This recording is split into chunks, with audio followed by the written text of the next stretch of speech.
আসসালামু আলাইকুম রহমতুল্লাহ। আশা করি সকলেই ভালো আছেন।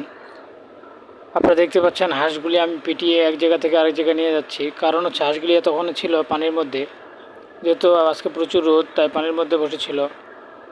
আর ওই পানির আশপাশ দিয়ে তিনটে কুকুর ঘোরাঘুরি করতেছে, ওরা একটা ছাগলের চামড়া ধরে টানাটানি করতেছে। আমি ভাবলাম যে না জানি কোন সময় আবার হাঁসের কামড় দিয়ে বসে, সে ভয়ে আমি হাঁসগুলি পিটায়ে একটু বাড়ির কাছাকাছি নিয়ে যাচ্ছি, যেন অন্তত কুকুর তিনটা থেকে সেফ থাকে। কারণ এরা কয়েকদিন আগে আমার এই তিনটা কুকুরই আমার টার্কি মুরগিটারে পিটানি দিচ্ছে, যার কারণে ওটা হারাই গেছে এবং মানুষে খেয়ে ফেলছে আর পায়নি ওটা খুঁজে।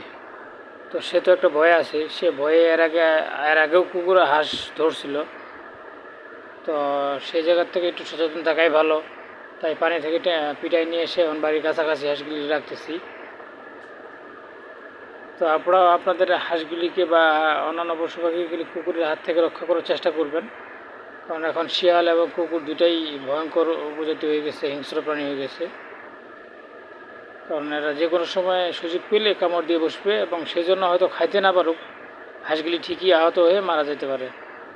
এবং আহত হলে সেটা দিয়ে তো আর কোনো উপকার হবে না, সে নাও সুস্থ হতে পারে এবং সেটা দিয়ে ভাইরাস ছড়াতে পারে। তাই আপনারা সচেতন থাকবেন যেন কোনো মতে কুকুর হাঁস মুরগিটা কামড় না দিতে পারে। তো সবাই ভালো থাকবেন, দোয়া করবেন। আল্লাহ হাফেজ।